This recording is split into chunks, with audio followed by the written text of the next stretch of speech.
Kim, welcome, and we're glad to have you with us. To all our listeners, a warm welcome to Fifth Disciplines podcast, where we talk about everything to do with people, brand, and systems. Our content is geared towards enabling climate change players in Africa to scale. So remember to subscribe or follow us on LinkedIn for the latest news and updates. In this week's show, we'll be talking about people, brand, and systems with Kim Raath. She is a co-founder of Ledgerment and PrimeShore. She was also the strategic advisor and CTO to Imperative Global. So Kim, welcome again, and thanks for joining us. Thanks for having You with us. So do you want to tell us a little bit about your career journey and more about the companies that you've worked for and the companies that you founded? Sure, yes. So I am a fellow South African, but I have lived half of my life in the United States. So hopefully my South African accent's still there. However, I originally came to the States on a track and field scholarship. I was heptathlete in South Africa, came here and had the great opportunity to do my undergraduate in math and then ended up moving to Houston, where my husband had taken a job at PwC.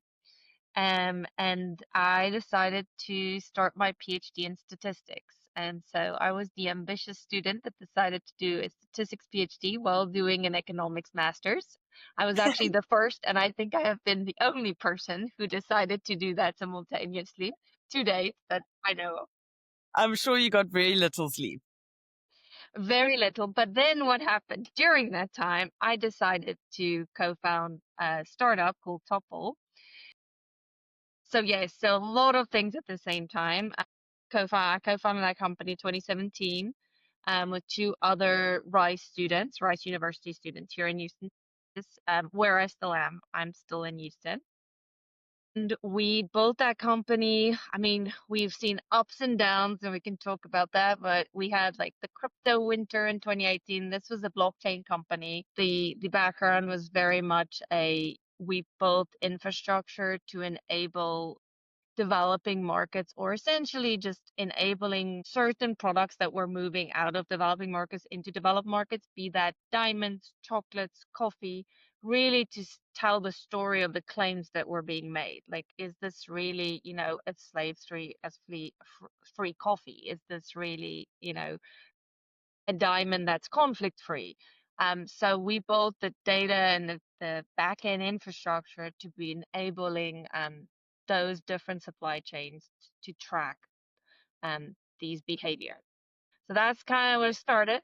And then I got into the climate space. It's kind of, a little bit how I think you found out about me. While I was doing Topple, I got very involved in essentially carbon credits, the concept of how do we really prove the claims we're making on the climate side. I became an advisor of Expansive, largest exchange, carbon exchange in the world currently. And through that, got introduced to Imperative Global. And they had asked me to build the data infrastructure to again track the story of the carbon asset from source to sale. So yeah, so that's a little bit of a how I got into climate, but what I'm doing now is very different. But we can dive into that a little bit later. Yeah, that's awesome. I mean, it's so important for companies to be able to track that process and that story to be completely transparent, because I think a lot of the time there are some disillusions around, how ethical a company is and, matching that story to the truth behind it. Kim, 100. tell me, I mean, you're a mom, a leader, a startup maestro with experience, like you said, in the carbon finance, blockchain space. Tell us a bit more about what inspires you, what gets you fueled up for the morning, and what like truly motivates you. So I mean, I've done a lot of reflection on that. So as you just said, I'm now a mom of two little boys, 3.5 and 1.5. So the last, I would say, 4 years of my life was definitely a deep reflection on, what did you do before and what are you doing as a mom and what are we doing as the future, right? Like, what are we going forward? So I would say like the things that motivate me to get up in the morning are my kids. Like, what are we leaving for them? what does the planet look like? Who are we training? And I always say, like, what I do now in my life, I help people build companies and careers. Yeah. And so for me, it's like I get up for other people so that they can see the growth that I have experienced and learn from the mistakes that I have made. Be that my kids, be that our current employees, be that our current customers under Ledgerment. I would say get up to help others. That's awesome. And I mean, you sort of brought up this finance component and Ledgerman and PrimeShore. Do you want to just tell us, maybe our listeners, a bit more about what both entities do? Sure. Yay. So I now, long story short, is I had the wonderful privilege as a startup founder to have the company acquired. So I bought the company, it got acquired. My husband also, has this like whole background of professional accounting, then investment banking. Then he bought a company, he sold that company. So we both had this experience of, building, buying, selling companies and really saw I would say like a need, especially in the US, to support small businesses that are growing in the US from a back end perspective. So this is where systems come in pretty heavily. We had a lot of smart founders around us, a lot of smart people, and on the investment bank side, my husband had a lot of MBA friends buying new businesses. I had a lot of fellow climate and non-climate founders that are building new businesses, but their back-end accounting infrastructure, the finance infrastructure doesn't really work well. So what we ended up doing is we built Ledgerment. Essentially, it's ledger plus management. So we created a full service accounting firm so that we do everything from bookkeeping to your accounting to your taxes, and we essentially become your full stack finance team. So we partner with these businesses and help them grow. Yeah. We're absolutely loving it. We have seen everything from a crazy, awesome preschool that's fully outdoor preschool to a, I mean, we can get like all extreme side. We have some interesting tech on the energy side. So we service businesses across the spectrum. But for us, it's all about entrepreneurs that really want to grow their businesses and want someone to help take over the back end. Yeah. The other company it's a whole different ballgame. PrimeShore is my heart piece of this. Is as we started building this company, we really were looking at a team, wanting to say like, are we going to build our team in the US or are we going to go back home, essentially say, let's build a team of South Africans? And so I can now fully say our Ledgerment is powered by PrimeShore, which is essentially our honestly team sits in South Africa, but PrimeShore doesn't just service us anymore. It now also services other companies.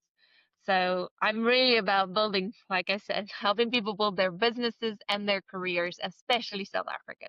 Yeah, that's really awesome. I mean, obviously you're also dealing with different time zones, but it's really cool that you still have so much of a grounded roots rather in South Africa, and also enabling startups. I mean, that's sort of why we're here and why we're talking, which is great because I think you're going to have so many insights, especially from that finance perspective. Definitely not my forte. I Yeah. gave up maths many years ago. So I'm so chuffed to be chatting to you about it. But I mean, like you said, you've got this really interesting background. Tech meets finance.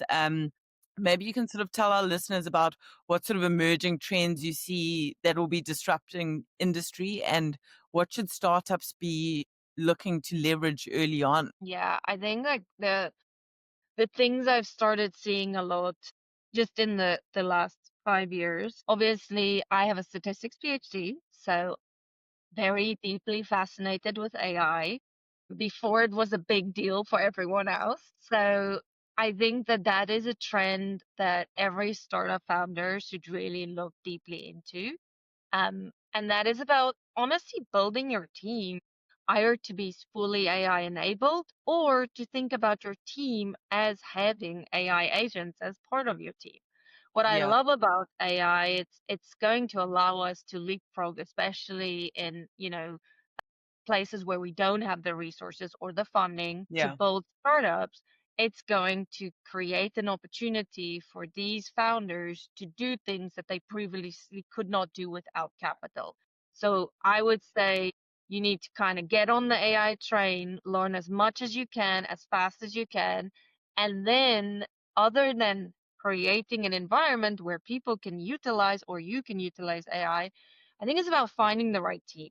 So when you're early on in the startup, I think that the biggest part of this, and this is not a term from myself, but I call it the hungry, humble, smart model, is really finding people that are hungry to build, humble enough to know they know very little, and smart enough to figure stuff out. And Yeah. I would say like those, like the piece of enabling yourself from a tech perspective, right now AI being the biggest one, and then having the right people around you is honestly imperative. It is so important. And then I would be remiss if I don't mention the third piece here, which is essentially your brand story. And it's very similar to, I know, your themes. You know, you have systems, you have people, you have brand, but it's extremely important. I think like the one thing I learned throughout the whole journey is that you really have to be rooted in why you're doing what you're doing. Because when people are investing in you in an early on, when you're building a company and it's early on, you need people to invest in you, people being your team, people being investors. You need to be rooted in why you're building what you're building. It can't just be because I want to make money, or it can be, and maybe you find people doing that with you, but I promise you that the only reason you're doing that, it will, the purpose piece of this is what makes, I would say, the grit come out when you're really in the gutter trying to build something. Yeah. I like that sentiment as well, because people obviously are the cornerstone of your business, but you need to take them along that journey with you, and they really need to feel embedded. But like you rightly said, they've got to be humble, they've got to be smart, and they've got to be hungry. And with tech developments, you don't have to have years of experience, but you've got to have the right mindset to add value to an organization and sort of follow that journey. But Kim, before we get into a lot of the nitty gritties there, I mean, obviously, like you mentioned, that someone had recommended you as a leader, definitely worth interviewing for this podcast, which I'm so glad that we connected. But I mean, what do you think the reason is that they motivated that I speak to you? What would you say your leadership superpowers are? And for companies that are growing and leaders that want to develop their skills, where do you see the most frequent gaps? I mean, you work with a lot of entrepreneurs. What sort of gaps do you see in their leadership skills, and what qualities do they need to be getting under their belt early on to build those teams under them and keep the people there and keep them motivated and embedded in that story? Yeah, so this is a bit, and this is not true of all founders, and it was definitely not true of me at the start, but being extremely vulnerable is really important. I always say you fail fast, but you fail forward. And you kind of have to take your team along for it. So you need to be very transparent on what's going on, how you're building the business. I mean, examples would be like I was building a company during COVID, called a town hall for the team. I showed them the exact burn of the company. I mean, all us climate companies, right? Like, know that you are most likely burning cash. You're probably not there on the revenue side yet. So if you're burning cash, the people in your team know. They know that you're burning cash. So if you take them along for the ride and you give them transparency on like what does that roadmap look like? How can they be helpful?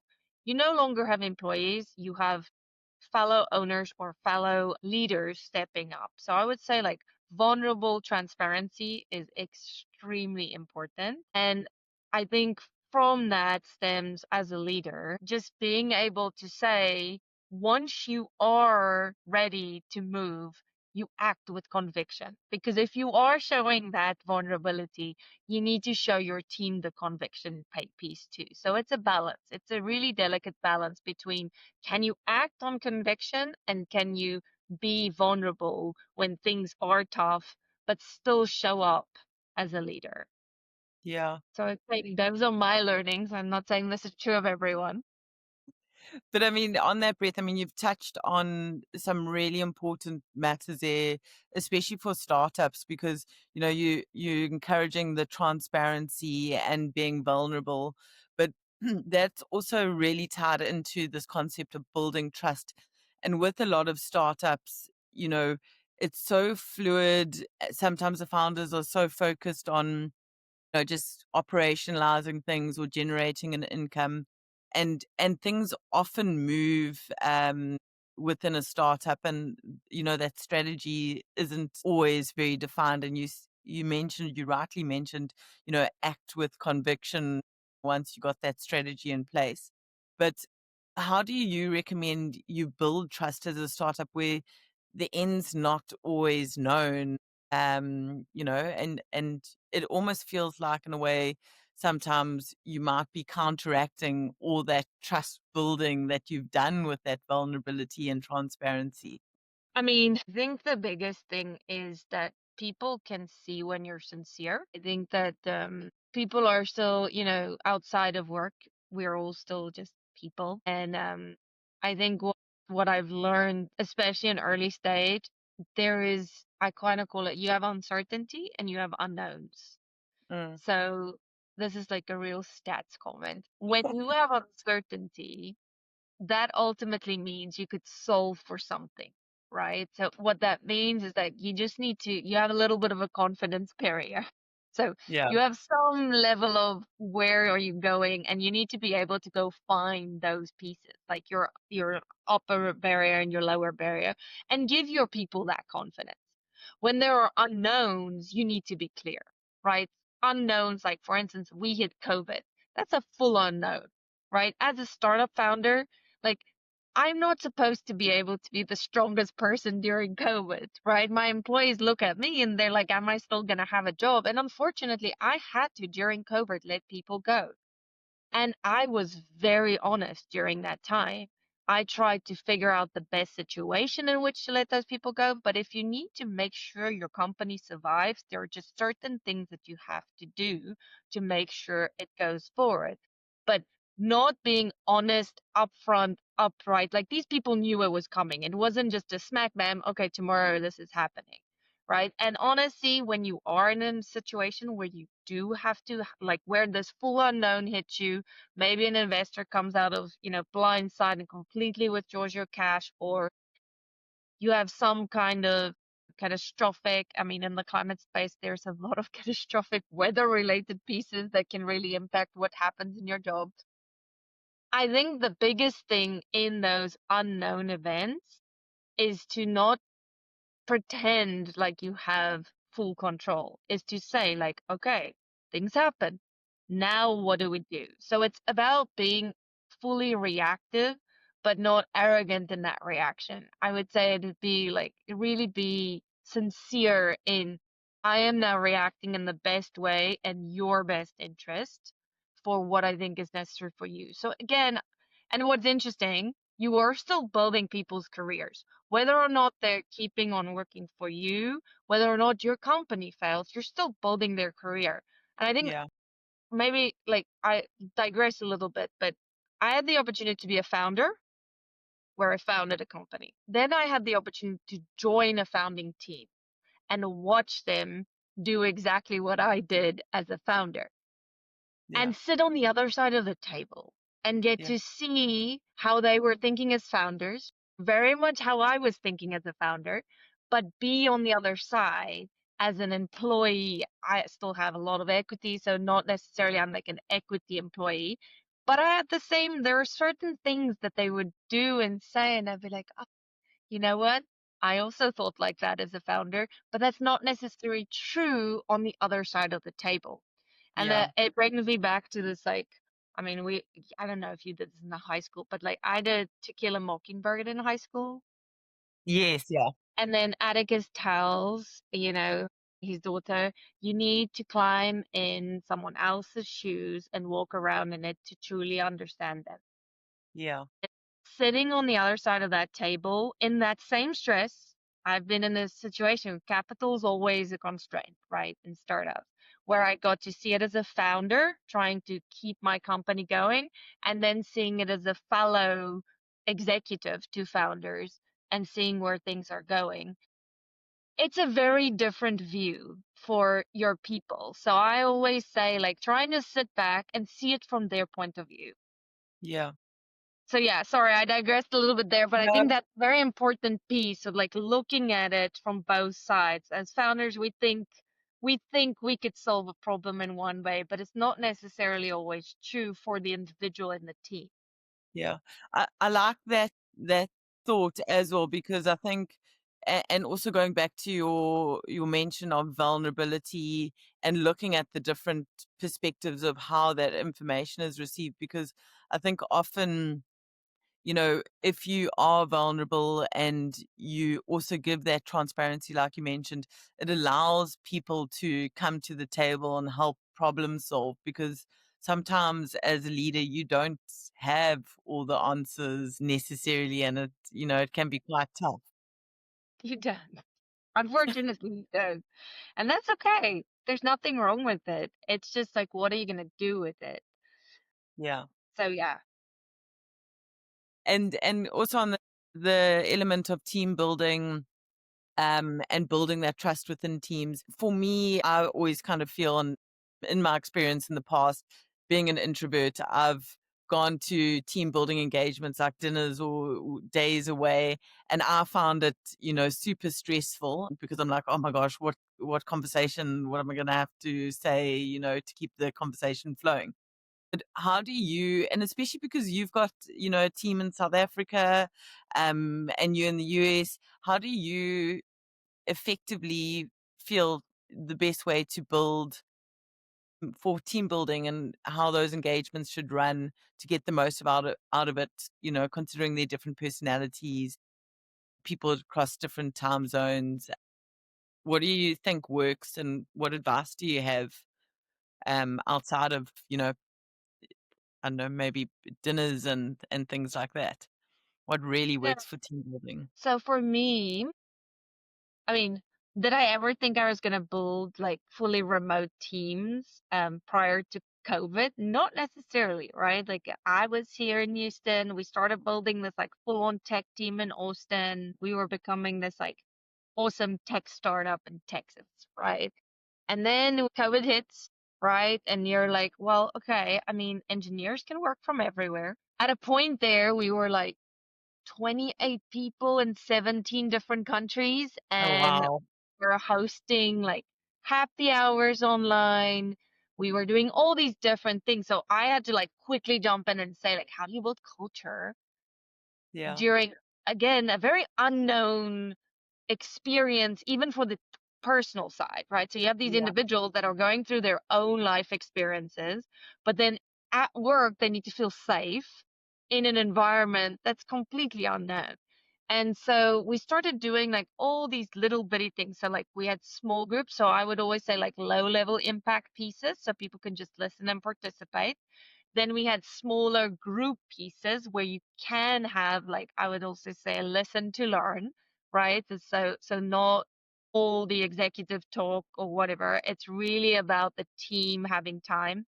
You have mentor mentee setups where you have really someone else in the organization that you can come to and tell, how you're feeling, why you're feeling that way. Someone that has a voice that can bring it upwards. That's really, especially a remote setting, that's a really good method that has worked in both my company and the company I worked with the other founders. We were also, across countries, different cultures, different pieces.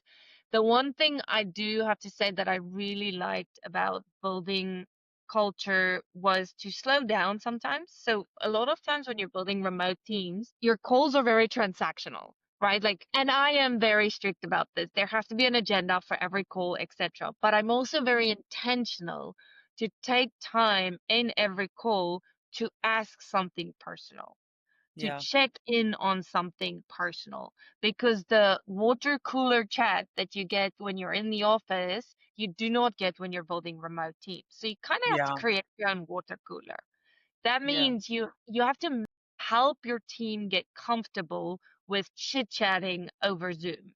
Yeah. And honestly, a lot of times what I've seen with people who are very introverted, sometimes I would just put them on Teams or Zoom call and say, "Hey, work with me through this." So we'll just be on a call for an hour or two. No one's really talking. We're just like sharing screen, working together through something, but they feel they're next to someone.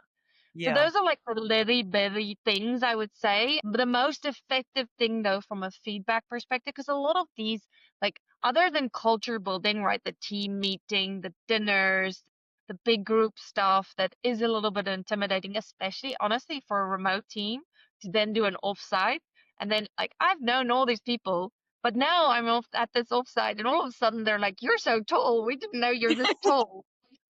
Introverted. So now I'm like self-conscious because I'm tall and I'm introverted and it's intimidating. So I Yeah. sometimes, in those types of environments, it's really about trying to find like dedicated time with people. Yeah. Our biggest, I would say, like win, and this is not, it's something that came from my engineering team, is what I call these retros. So a retro is essentially retroactive, like after you've done a project or a task or you've taken on something together, you give time to really think about what is working and what is not working and why is it working and why is it not working and what can we Mm. do to fix it. And it's really a time for the team to do a reflection and give that constant feedback. So we would do retros every month. I know from like as a like a tech company, engineering, you constantly have sprints, you have this like agile framework, so it makes it easy to do that. But it really helped doing like taking that retro concept and bringing it to like even the culture of the company and say like, what are we doing, what are we not doing, what can we be doing, should we be sending out a survey for people to anonymously give information on, how they feel, what does that look like. So yeah, I would say you can do a full combo of workaways together versus off sites, and I've done all of them, Yeah. but it's really about trying to get to know that individual on a more personal level than just the transactional professional, hey, tasks done, yes, no, go. Yeah. I like the concept, and I think a lot of startups can really adopt that, working with your team, like you said, like quietly together on a project and not necessarily having that specific agenda, because I think there's a lot of value in that because ideation might come through. And as a leader, you're probably also able to help them problem solve, challenges as they're arising. Knock on my door because I'm in my office the whole time. So you're like you literally have full access. I mean, that's what makes some of these tools like a Slack and like there's a Yeah. few other like you can quickly jump in a huddle, but like I really do just leave it on and then the person like pops in and pops out, says, "Can you quickly look at this? Can you quickly look at this?" Because they know I'm online, they know they can quickly pop in and pop out.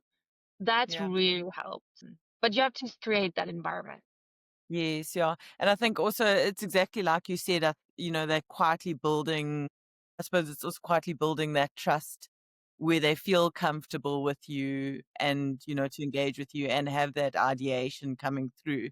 But on the other side of what you were saying as well, I like the retros because it sort of, builds that growth mindset. Like you never know what you're doing wrong until you have everyone, giving their inputs and you're saying, let's rather take some time to think about what went wrong now so that we can expedite our growth in the future, not make the same mistakes. And I think a lot of companies often forget to do that, uh, you Yeah. know, introspection and they just get Next. follow the I mean, it's turn. like we have to do the next thing, right? And I do think that if you are thoughtful about it, it will kind of come into the like real-time feedback will start getting to be a part of the culture because Yeah. it's like, oh, I can now give this feedback. I can now give this feedback. A lot of people are waiting for feedback. They're waiting for like their annual review to give feedback upwards. Yeah. Like And it's upward too late. feedback, you have to create a very flat structure, and that comes from the top down. Yeah. You have to make yourself very accessible as a leader, and you Yeah. need to make it as if like you will really truly listen. And it's not about making it, is you need to listen. People know when you're just like, uh-huh, yes, heard you, bye. Right? Yeah. Like they know when you're truly taking it in and hearing what they're saying Yeah. or writing. A lot of people don't necessarily want to say it. So that's why like anonymous or any form of writing and like just an environment to give feedback Yeah. often for startups is really important. I like that. I like even like you're saying, the anonymous feedback. I think maybe as you're starting out as a company, people might be too scared, but if you keep Correct. repetition, then eventually that communication will just come naturally, Right? which is really awesome. And that's all we have time for today. So thank you for joining us for this first part of my conversation with Kim Raath. In our next episode, we'll go deeper into the practical side of building and funding a startup, from staying close to your numbers to creating an employee experience that really sticks. We always enjoy your feedback, so drop us a comment or send us a DM on LinkedIn. Stay tuned for episode 2.